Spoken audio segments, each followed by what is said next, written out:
Conditions बना ली।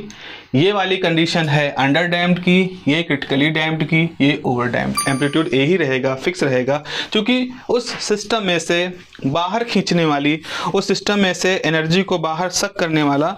Hello बच्चों, सो हम लोग फिर से अपनी बात को आगे बढ़ाते हैं। और पिछले लेक्चर में मैंने आपको बताया था कि अगर आपके पास एक डैम्प्ड हार्मोनिक ऑसिलेटर है, जल्दी से रिकैप कर लेते हैं।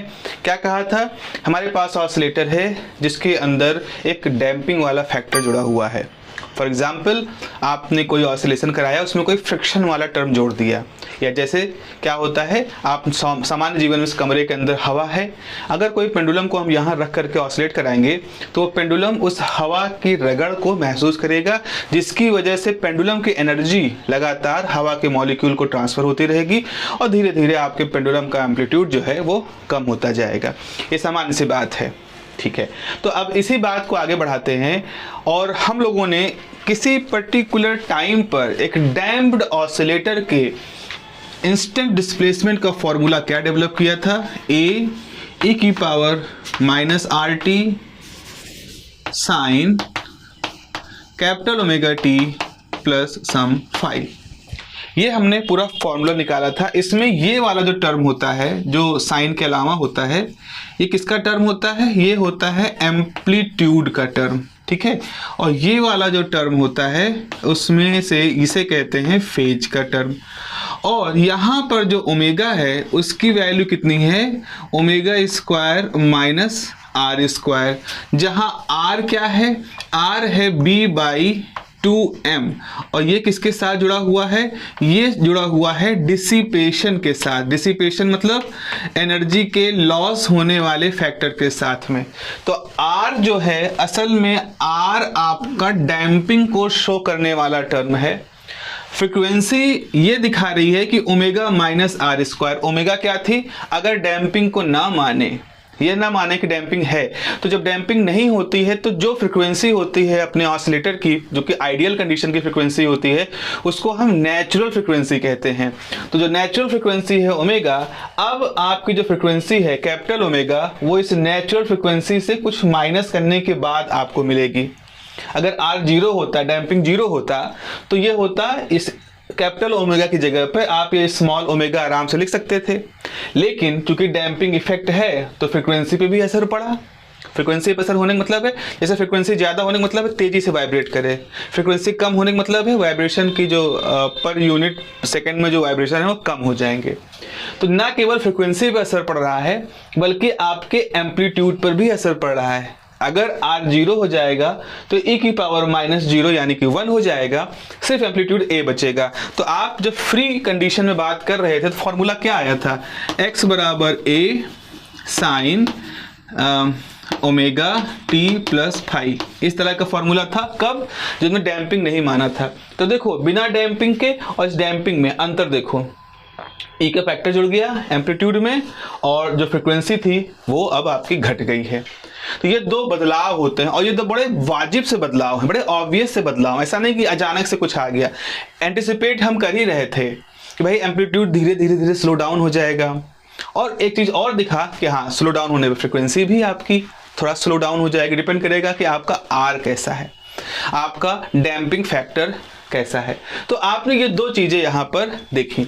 जल्दी से इसके बारे में लिख लेते हैं, ठीक है। इसके बारे में मैं लिख देता हूं। यहां तक लिखने के बाद आप लिखोगे इस जगह पर the amplitude of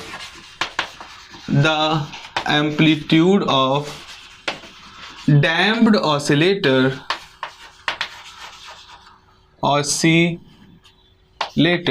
the amplitude of damped oscillator has the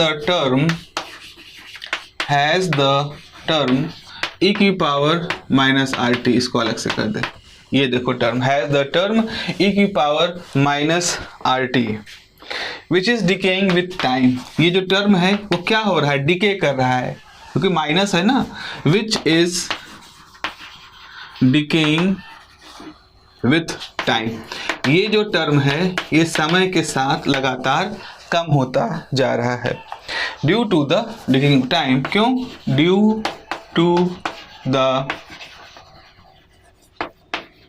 damping factor R की वजह से, due to the damping factor R. तो हमने कहा डैम्पिंग की वजह से आपके एम्पलीट्यूड में e⁻−RT का टर्म है, और वो टर्म जो होता है वो लगातार एम्पलीट्यूड को समय के साथ कम करता जा रहा है। दिस इज द कैरेक्टरिस्टिक, मतलब मुख्य गुण है, characteristic of under damped oscillations. This is the characteristic of under damped oscillation. Characteristic मतलब होता है गुण, निशानी। तो मुख्य निशानी इसकी यही है कि आप ये देख पा रहे हो कि लगातार एम्पलीट्यूड टाइम के साथ घट रहा है। कितनी तेजी से घटेगा ये इस बात पर डिपेंड करेगा कि आर कितना बड़ा है, क्योंकि माइनस का ये पूरा टर्म जितना बड़ा होगा तो टाइम तो लगातार बढ़ ही रहा है। आर बहुत ज़्यादा है तो इसका मतलब है e⁻- फैक्टर बहुत ज़्यादा है, यानी कि बहुत तेज़ी से आपका एम्पलीट्यूड कम होगा। लेकिन क्योंकि हम कंडीशन कौन सी पा रहे हैं, हम कंडीशन पा रहे हैं कि आर बहुत ज़्यादा नहीं है। बहुत ज़्यादा वाले आर में क्या था, हैवी डैम्प। आर ओमेगा के बराबर था, क्रिटिकल डैम्प। यहाँ आर ओमेगा से कम है, जीरो नहीं है, कम है, तो हम पा रहे हैं अंडर डैम्प्ड। अब एक खास बात देखें, इस खास बात पे देखो, आपके पास एम्पलीट्यूड क्या आया, आपके पास एम्पलीट्यूड है, अगर हम बात करें एम्पलीट्यूड की तो वो है a time e⁻−RT।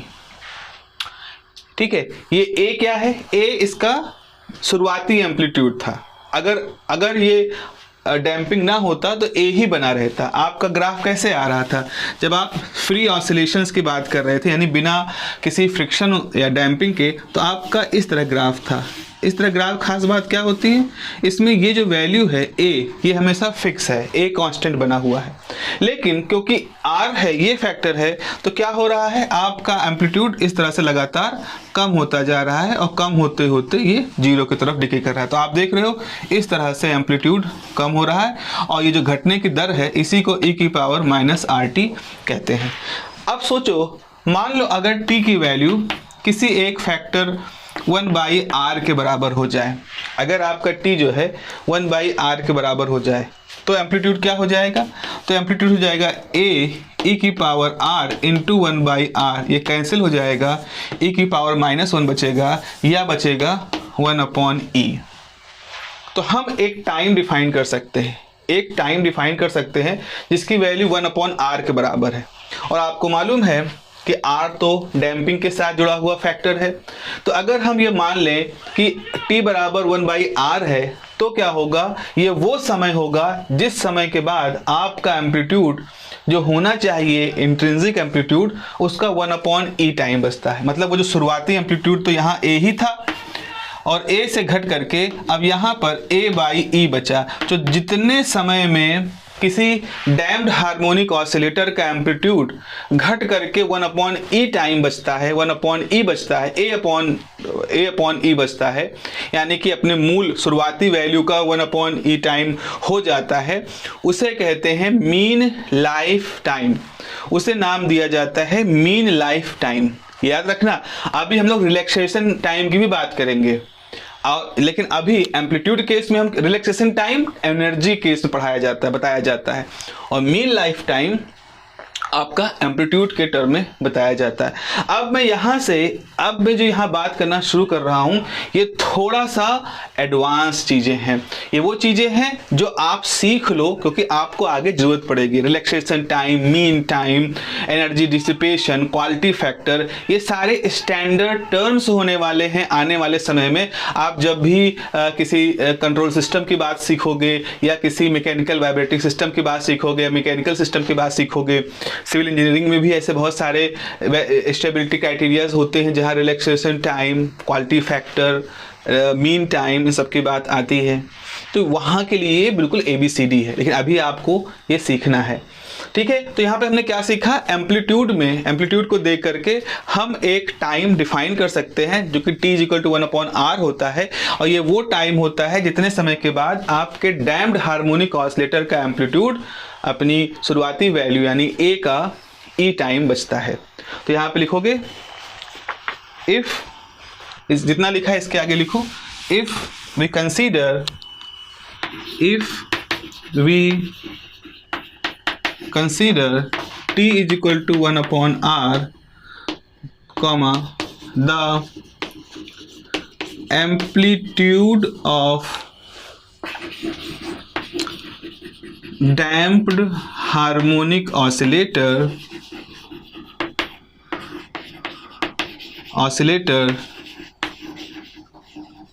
decays to a upon e, घट के कहाँ पहुंच जाता है? 1 upon e.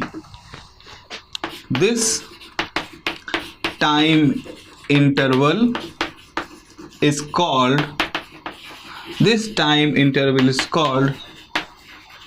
mean life time.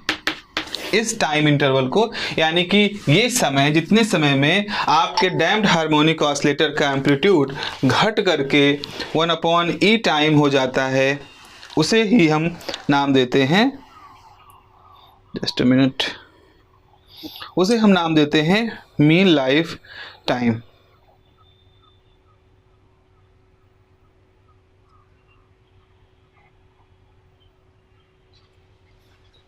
ठीक है, उसको मीन लाइफ टाइम नाम दिया जाता है. तो आगे तो यहाँ पे लिखोगे मीन लाइफ टाइम, तो यहाँ पे लिखोगे सो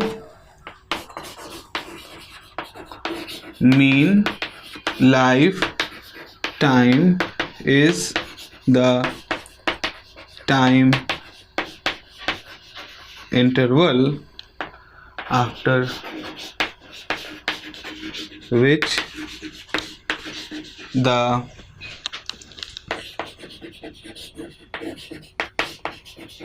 amplitude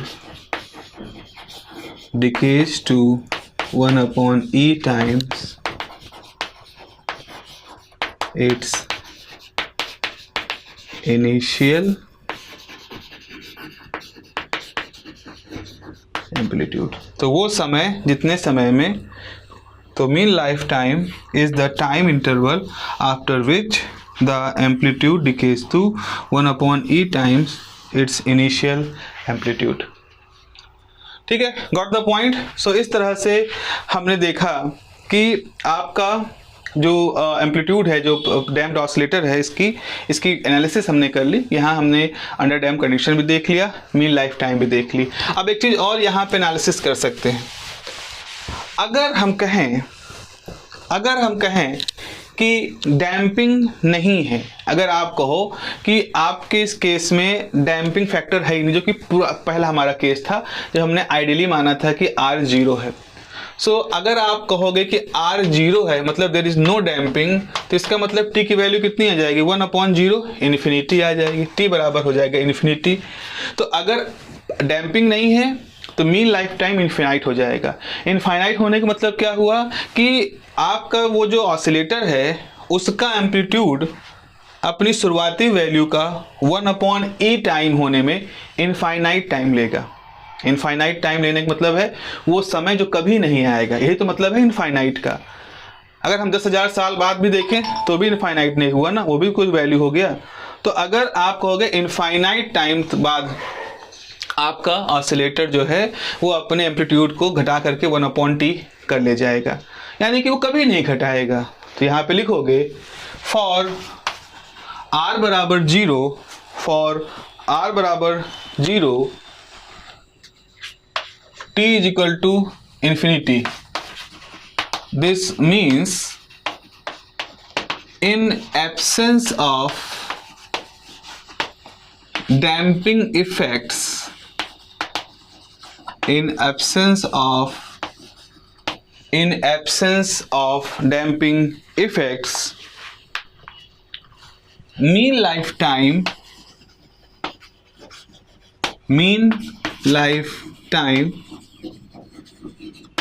would be infinity. This means in absence of damping effect, mean lifetime would be infinity. That is the oscillator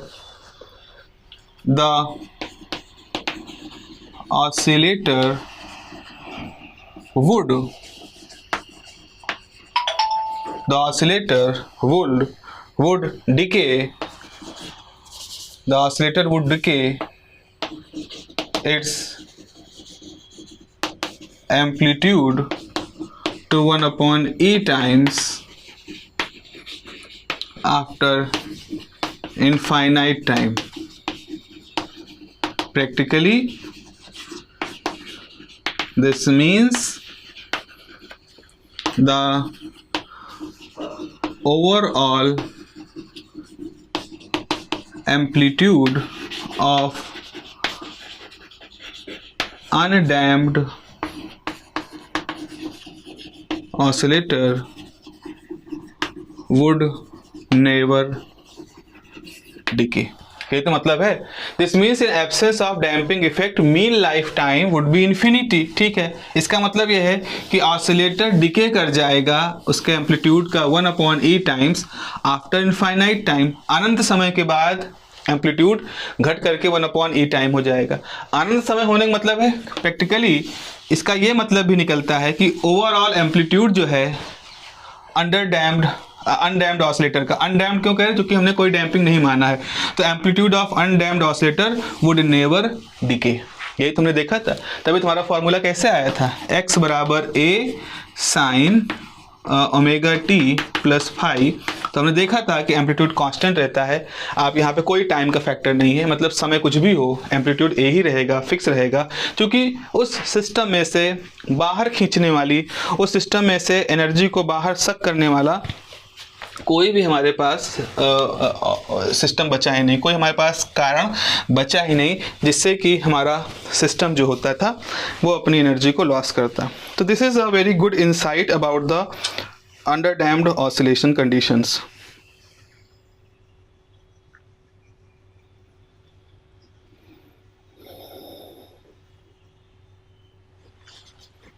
okay, चलिए आगे बढ़ते हैं। अब हम बात करते हैं time period of under damped oscillations. Time period of, अगला है हमारे पास time period of under damped oscillations.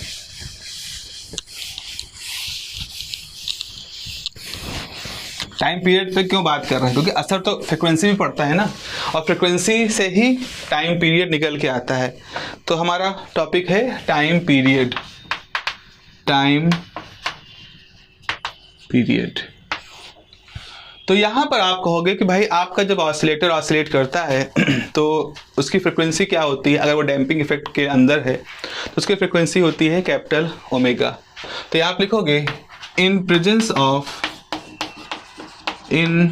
presence of damping effects, मतलब R नॉन जीरो है, in presence of damping effects यानी R नॉन जीरो है, द इफेक्टिव फ्रिक्वेंसी, किसकी frequency, of damped oscillations is capital omega बराबर under root omega square minus R square. In the presence of damping effect, the effective frequency of the damped oscillator is this. The corresponding time period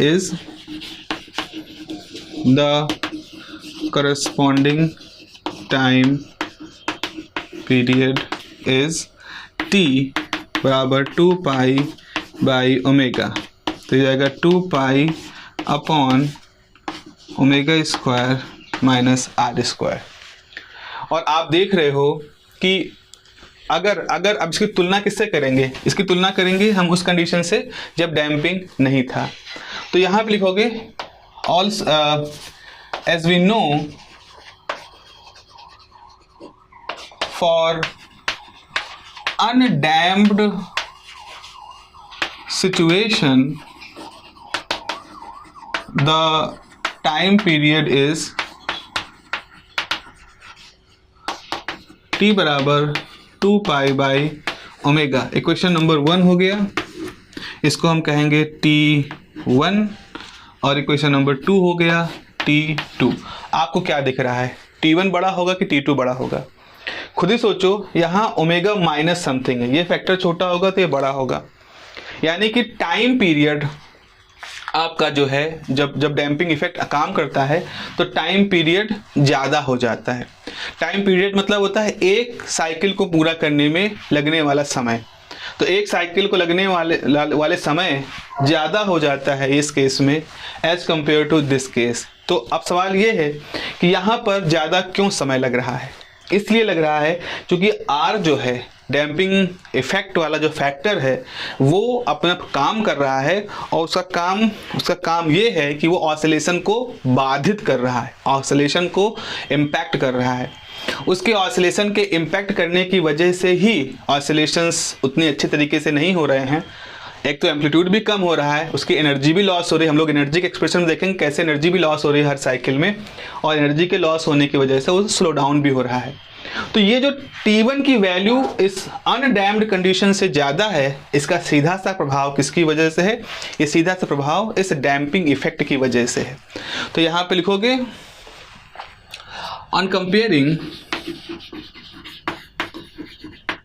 comparing equation 1 and 2 we observe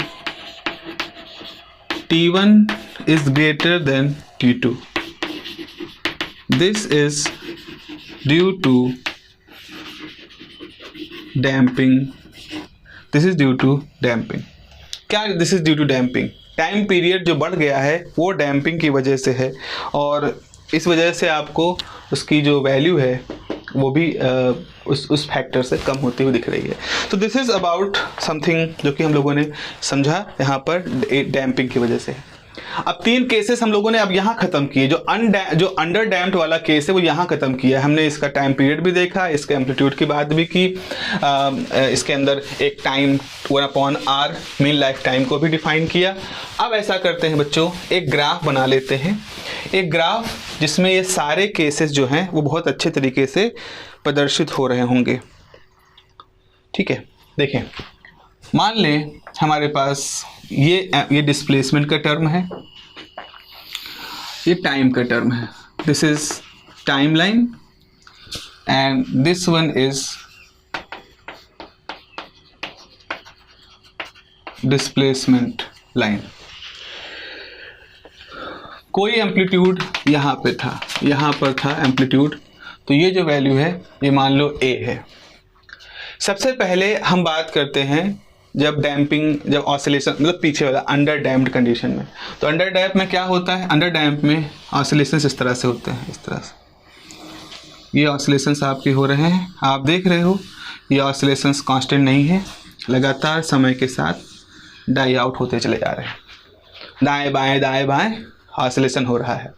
तो आपने एक बार मान लो pendulum को यहाँ तक खींच के छोड़ा, तो जब खींच के छोड़ा तो हर बार जब ऑसिलेशन कर रहा है तो उसकी एनर्जी थोड़ा थोड़ा कम होती जा रही है, एम्पलीट्यूड थोड़ा थोड़ा कम होता जा रहा है। और आप देख रहे हो इसका जो फैक्टर है, ये जो एम्पलीट्यूड है वो e⁻⁻RT फैक्टर से कम होता जा रहा है। और कंडीशन कौन सी है इसके लिए? इसके लिए कंडीशन है कि R² इज़ लेस देन ω²। ये कौन सी कंडीशन होती है? अंडर डैम्प्ड की कंडीशन होती है। उसके बाद अब हम एक और कंडीशन देखेंगे क्रिटिकली डैम्प की। तो क्रिटिकली डैम्प में ऐसा होगा कि आपका एम्पलीट्यूड जो होगा वो इस तरह से घट करके 0 होगा, ऑसिलेशंस जनरली नहीं हो रहे होंगे। तो ये वाला जो वाइट लाइन में बना रहा हूँ, this is for B² is approximately sorry ये ऐसे लिखा था आप लोगों ने, R² is approximately equal to ω²। और जो ओवर डैम्प्ड कंडीशन था, जो कि सबसे पहला वाला था, वो ऐसा कुछ होगा। और ये आपके पास क्योंकि स्लो हो गया और लंबा समय हुआ, एकदम धीमा हो गया, एनर्जी लगभग ख़त्म हो गई, तो ये आपके पास हो गया R² इज़ ग्रेटर देन ω²। सो इस तरह से हमने 3 कंडीशंस बना ली। ये वाली कंडीशन है अंडर डैम्प्ड की, ये क्रिटिकली डैम्प्ड की, ये ओवर डैम्प्ड की। ये 3 कंडीशंस यहाँ पर हमारे बन गई, जो शो कर रही हैं कैसे हमारा डिस्प्लेसमेंट जो है वो समय के साथ साथ डिके कर रहा है, कैसे हमारा डिस्प्लेसमेंट मतलब एम्पलीट्यूड डिस्प्लेसमेंट डिस्प्लेसमेंट में जो एम्पलीट्यूड है वो टाइम के साथ डिके कर रहा है। वो सारी चीज़ें आपको इस पर्टिकुलर एग्जाम्पल में साफ साफ दिखाई पड़ रही हैं। तो यहाँ तक पूछा जाता है वेल स्पेसिफिकली पूछते हैं कि भैया बताओ इस केस में इस तरह ग्राफ बनाओ और उस ग्राफ में साफ साफ दिखाओ कि कौन कौन फैक्टर कहाँ कहाँ कैसे कैसे अपना प्रभाव दिखाते, ग्राफिकली ये रिप्रेजेंटेशन है। Okay, so this is about the graph. अब इसको मैं साफ कर दे रहा हूँ। अगला टॉपिक बना लिया होगा आप लोगों ने, आप इसको बना लीजिएगा। अगला टॉपिक जो हमें बच्चों पढ़ना है that is the logarithmic decrement. वो भी इसी का ही हिस्सा है, इसी अंडर डैम्ड वाले कंडीशन का ही हिस्सा है लॉगरिथमिक डिक्रीमेंट। तो हेडिंग लिखेंगे आप यहाँ पर logarithmic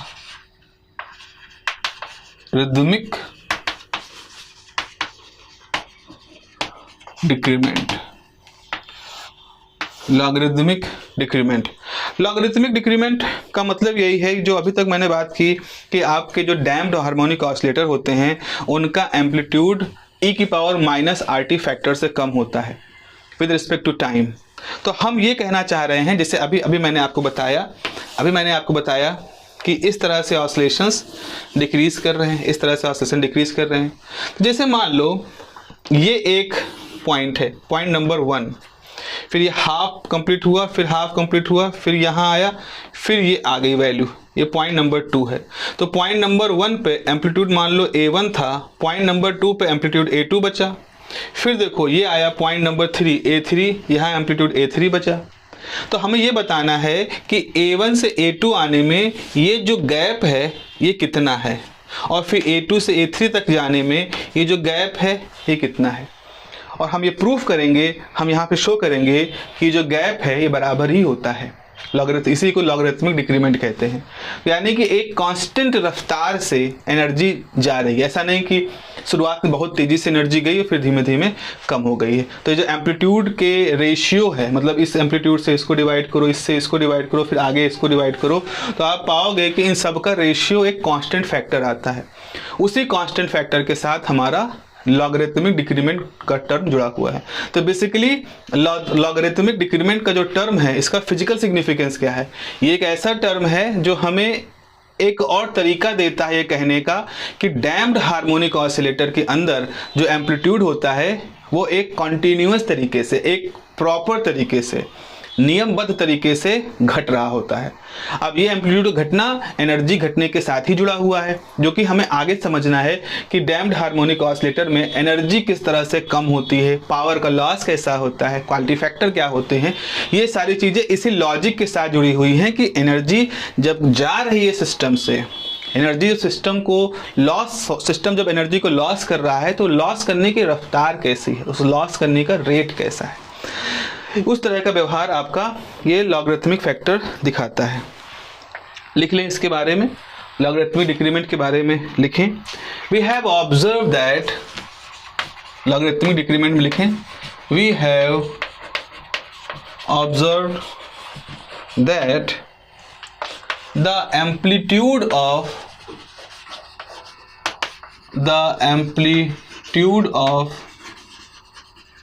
damped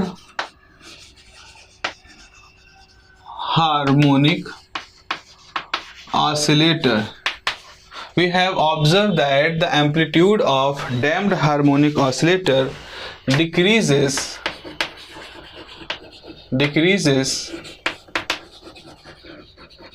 continuously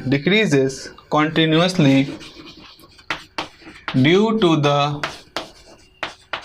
factor e to the power minus RT, decreases continuously due to the factor e की power minus RT, full stop। the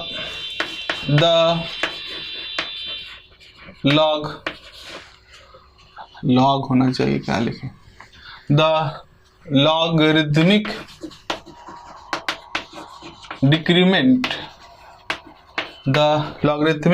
decrement measure the rate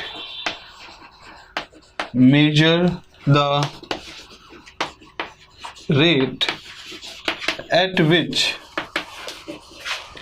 amplitude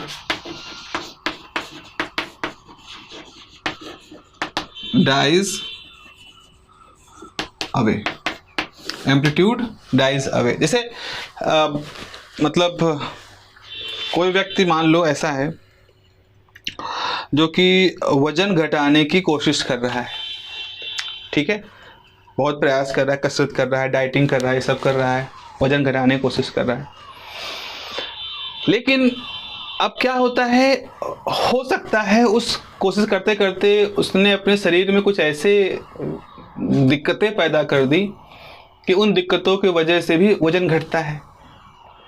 तो शुरू में तो उसके शरीर में स्वस्थ था, अपना कसरत कर रहा था, खाना इधर उधर कर रहा था, कम ज़्यादा कर रहा था और अपना वजन कम कर रहा था, लेकिन उसी में उसको प्रॉब्लम हो गई, ऐसी प्रॉब्लम जिससे वजन घटता है।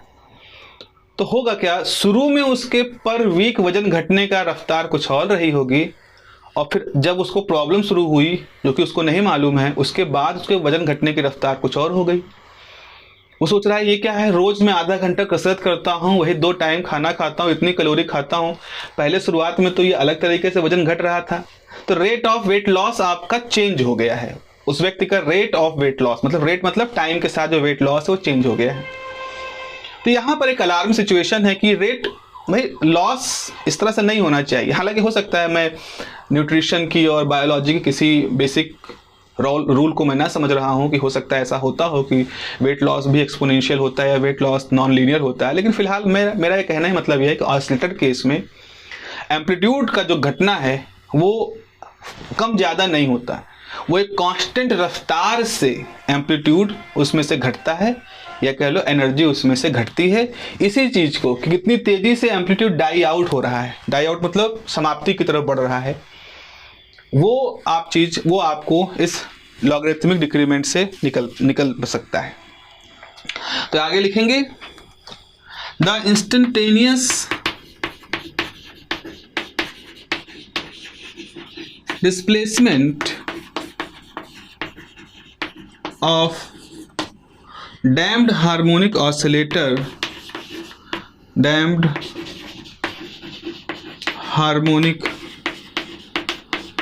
ऑसिलेटर इज x बराबर a e की power minus RT sine omega t plus phi. ये फॉर्मूला होता है वेयर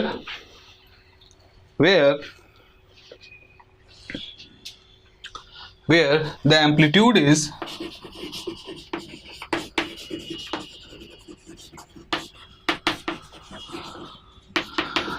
मान लो a है, where the amplitude is a is equal to a e की power minus RT। Put phi बराबर पाई बाई 2 रख दो, फाई बराबर पाई बाई 2, तो x बराबर a sine pi by 2 plus omega T, आपने इसको रख दिया पाई बाई 2, हो जाएगा a cos omega T. Just simplify कर दिया हमने। अब हम यहाँ पर इस एम्पलीट्यूड की बारे में बात करेंगे, इस एम्पलीट्यूड की वैल्यू के बारे में बात करेंगे कब, जब हम t की वैल्यू को अलग अलग रख रहे होंगे। तो यहाँ पे इसको मैं लिख देता हूँ, कंसीडर फॉलोइंग टेबल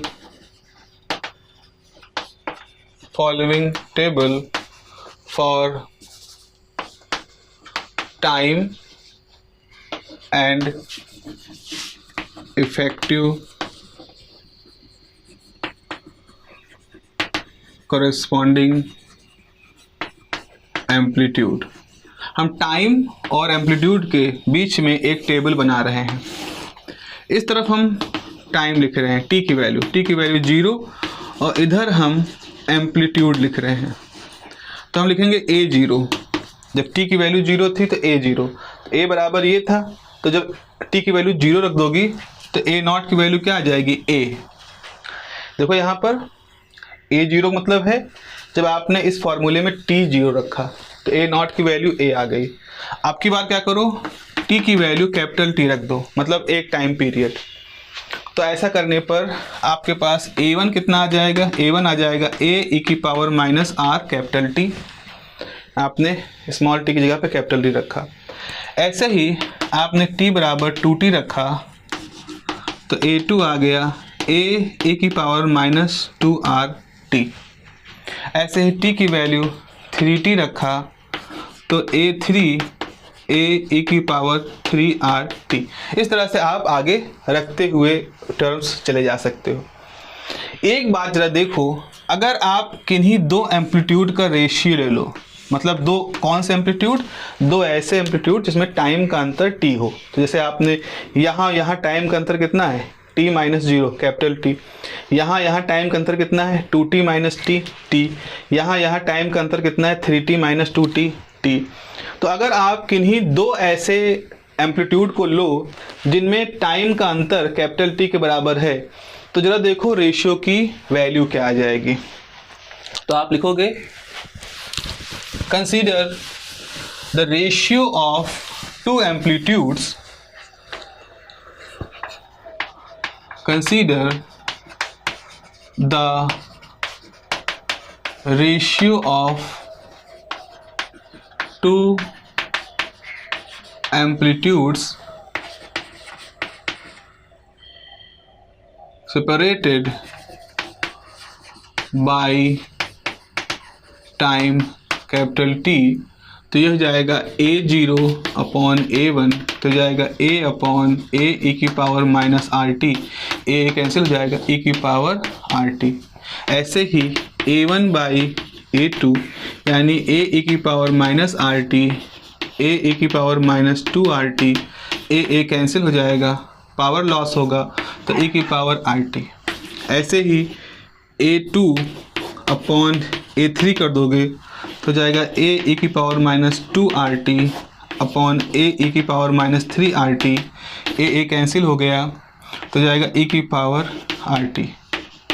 इसका मतलब है a0/a1, a1/a2, a2/a3 और ऐसे ऐसे इस सब की वैल्यू किसके बराबर होगी, RT। ये एक इम्पॉर्टेंट फाइंडिंग बन गई हमारे पास।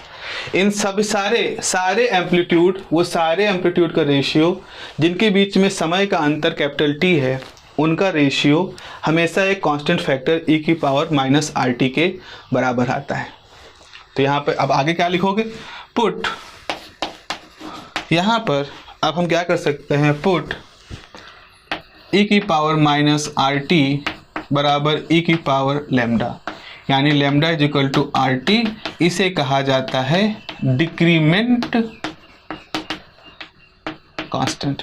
क्यों कह रहे हैं डिक्रीमेंट कांस्टेंट, क्योंकि a1 की तुलना में a0 की तुलना में a1 कम है। खुद ही देखो यहाँ पर a1 और कम हो गया, a1 की तुलना में a2 और कम है, क्योंकि माइनस वाला फैक्टर बढ़ रहा है। तो आप देखो, तो इसलिए यहाँ डिक्रीमेंट हो रहा है। तो ये जो e⁻RT है, ये क्या दिखा रहा है कि हर बार कितने फैक्टर से एम्पलीट्यूड घट जा रहा है, हर बार कितनी वैल्यू से एम्पलीट्यूड घट जा रहा है। तो e⁻RT बराबर e लैम्डा, तो लैम्डा बराबर RT decrement constant.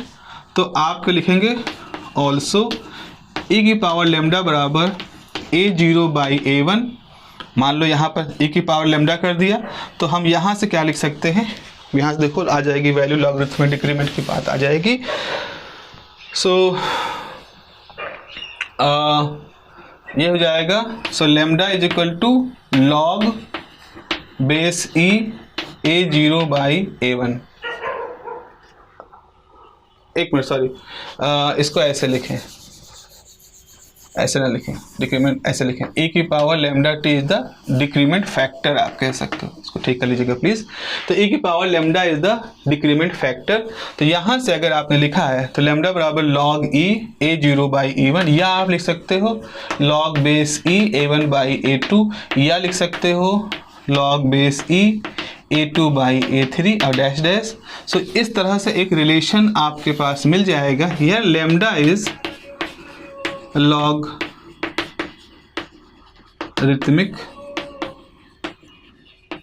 Decrement constant. इसी की बात हम लोग कर रहे थे, लॉगरिथमिक डिक्रीमेंट कांस्टेंट। तो ये भी आपसे यहाँ से पूछा जाता है और एक बहुत ही बढ़िया सवाल बनता है कि लॉगरिथमिक डिक्रीमेंट कांस्टेंट की जो वैल्यू है उसको आप कैलकुलेट करके बताएं। तो ये सेक्शंस हम लोगों ने ख़त्म कर लिया। अब अगले सेक्शन में हम क्या बात करेंगे, 1 मिनट जल्दी से मैं इसका परिभाषा भी दे दूं। आखिर में इसकी परिभाषा भी लिखनी होती है कि लॉगरिथमिक डिक्रीमेंट समझ तो गए होंगे मेरे ख्याल से, इसकी परिभाषा भी एक लिख लो। तो यहाँ परिभाषा में लिखो logarithmic decrement constant, logarithmic decrement constant is the ratio of two amplitudes of damped oscillations. A logarithmic decrement constant is the ratio of two amplitudes of damped oscillations which are separated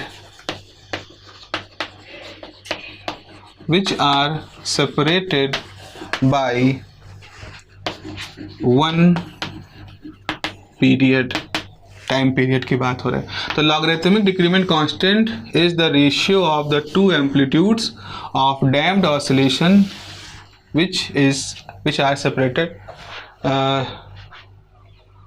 Logarithmic decrement constant is, यहाँ पे logarithmic decrement constant is natural log of the ratio of two amplitudes of damped oscillation. ऐसे लिखो, logarithmic decrement constant is the natural log